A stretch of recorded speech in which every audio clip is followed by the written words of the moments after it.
1974 August 7వ తారీఖు ఉదయం ఫ్రెంచ్ హై వైర్ కళాకారుడు ఫిలిప్ పెటిట్ ప్రపంచాన్ని ఓ అడుగు అరచేతిలో ఉంచినట్లుగా ఆశ్చర్యపరిచాడు.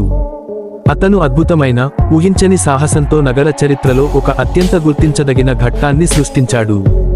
న్యూయార్క్ సిటీలో ఉన్న వరల్డ్ ట్రేడ్ సెంటర్ కి చెందిన ట్విన్ టవర్స్ మధ్య భూమికి 1350 అడుగుల ఎత్తులో ఎటువంటి హార్నెస్ లేదా భద్రతా జాలం లేకుండా పెటిట్ ఒక హై వైర్పై నడిచాడు. సుమారు 45 నిమిషాల పాటు జరిగిన ఈ సాహస కార్యంలో అతను 8 సార్లు ఇరు టవర్ల మధ్య నడిచాడు.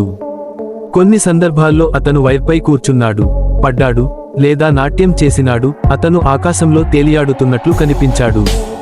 ఈ సాహసం సంవత్సరాల పాటు ఖచ్చితమైన ప్రణాళిక మరియు సిద్ధాంతంతో చేపట్టబడింది.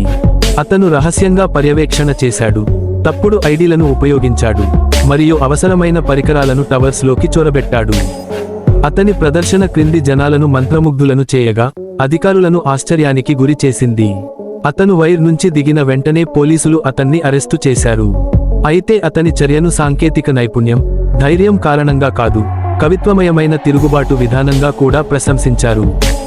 ఒక చట్టవిరుద్ధ చర్యను ఒక శాశ్వత కళాత్మక ఘట్టంగా, ఆశ్చర్యం మరియు మానవ ఆత్మ సాహసానికి ప్రతీకగా మార్చిన ఘట్టంగా ప్రపంచం గుర్తించింది.